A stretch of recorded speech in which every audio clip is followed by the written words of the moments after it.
Benjamin, bonjour. Bonjour. Bienvenue à nouveau à Saint-Jean-de-Luz. C'est votre troisième fois. Et à chaque fois pour accompagner un film d'Audrey Strugo. Donc je vais inverser l'ordre des questions. Qu'est-ce qui fait que vous êtes si fidèle à cette réalisatrice? J'ai laissé traîner une oreille tout à l'heure quand elle parlait et elle a parlé d'amour et c'est vrai que l'amour peut être multiple, les relations, et c'est vrai qu'on peut parler d'amour et que je crois que c'est la seule, une des rares qui vraiment me proposerait, mais alors n'importe quoi, je dirais oui. Et en l'occurrence, elle m'a jamais proposé n'importe quoi en plus. Et c'est toujours différent, c'est toujours des films différents, c'est toujours des rôles différents, petits, gros, c'est pas du tout une histoire de taille, c'est une histoire vraiment de... Mais c'est une façon de faire des films, quoi. C'est comme ça, elle en a parlé tout à l'heure. Il y a quelque chose derrière qui est vraiment sur les relations avec ses acteurs, avec ses équipes, et elle monte des films autant des films avec des millions d'euros ou alors des films à 0 euros. Et il y a toujours cette électricité, cette envie de faire du cinéma vraiment dans le sens le plus passionnel du terme, quoi. Et c'est ensemble, et c'est toujours une histoire d'équipe avant tout. Et je crois que ça change beaucoup de choses. Quel personnage interprétez-vous dans À la folie?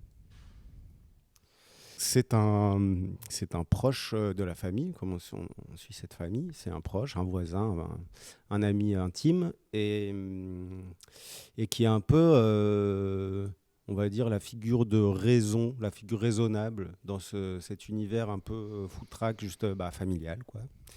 Donc forcément très instable.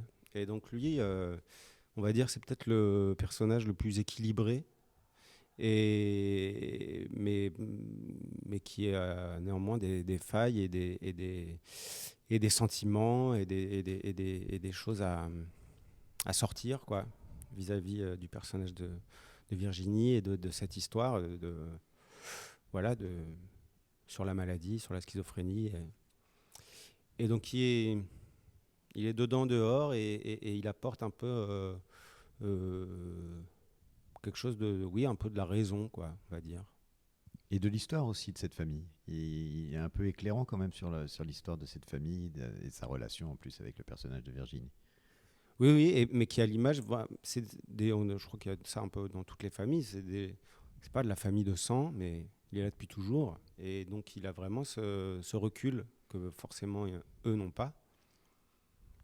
Après, il en a moins forcément sur quand il s'agit d'amour et quand il s'agit de lui, de ses sentiments à lui et de sa vision de lui.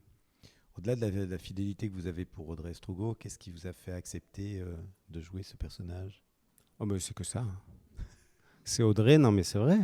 C'est Audrey et c'est toujours, mais c'est un peu comme, allez, tiens, un billet. Il y a toujours, tu vois, c'est un peu cette idée, voilà un billet pour, pas d'argent, hein, Oui. un billet de, en plus pas pour celui-là, mais vraiment un billet pour voyager, quoi. Mm. Tiens, je te prends, allez, on repart. Mais c'est vraiment ça, on repart. Donc je peux pas dire si c'était pas Audrey, si c'est vraiment c'est lié, c'est Mm. complètement, c'est indéfectible, quoi. Euh, C'était un tournage rapide sur un lieu quasi unique. ouais. Ça crée des liens supplémentaires. Comment s'est passé le tournage? Et moi, j'étais pas là tout le temps, mais c'était, oui, c'était un tournage très rapide, un peu à l'image de, du film qu'elle avait fait avec Marie Denarnaud, Une Une histoire histoire banale. banale.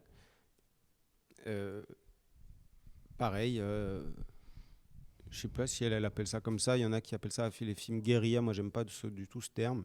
Parce qu'on fait pas la guerre quand on fait un film, du tout. Mais puis tous les tournages sont compliqués. Même il manque toujours de temps et d'argent. Même quand il y a des millions, c'est jamais assez. C'est jamais. Ça, c'est un truc que j'ai remarqué, quoi, sur les films fauchés, comme les films très riches, c'est jamais assez. Donc il y a toujours quelque chose de tendu à ce niveau-là. Mais les films vraiment sans argent, il y a en plus, je crois, une sorte d'un supplément d'amour, quoi, de dynamique, de quelque chose qu'on pas vraiment quantifiable. Et surtout quand en plus on revoit un peu les mêmes têtes, film après film, ça c'est inédit pour le coup. Je pense qu'il y en a d'autres qui font ça, mais moi je les connais pas, ou j'ai pas travaillé avec. Chaque fois, il y a quelque chose quand même toujours très très étonnant de retrouver les mêmes gens. Voilà.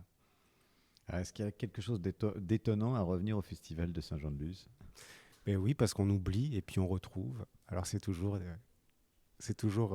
très très sympathique. Et moi je viens juste d'arriver là, donc je sais pas. Mais rien que de revoir la ville, de vous revoir, parce qu'on se voit pas vraiment ailleurs. Non, c'est bien dommage. Mais il nous On est se arrivé de nous croiser, croise, on se mais pas de nous croise. revoir, et c'est bien dommage. Mais voilà, oui. Et pour finir, c'est quoi le cinéma pour vous? Euh, le cinéma, pour moi, ça a été, et je crois que c'est toujours ça, l'émancipation. C'est ce qui m'a. Je parlais de voyage tout à l'heure, un peu d'un voyage un peu euh, au sens figuré, mais c'est aussi ce qui m'a vraiment fait voyager aussi, voir vraiment d'autres pays, d'autres endroits, que ce soit en France, en banlieue, à l'étranger, des endroits où je ne serais jamais allé sinon, de rencontrer des gens, et de moi, de un peu me dépasser autrement, parce que c'est toujours par rapport à quelqu'un, à un réalisateur, à une histoire. Et là où j'avance et j'évolue autrement, par exemple dans la musique, où c'est quelque chose d'un quand même plus fermé, enfermé. Là, c'est une ouverture et ça a toujours été ça. Et vraiment, cette idée d'émancipation, depuis que j'ai 20 ans maintenant, c'est un truc qui m'a toujours permis d'aller voir ailleurs et de rêver beaucoup aussi. À continuer à rêver. Merci beaucoup, Benjamin. Merci.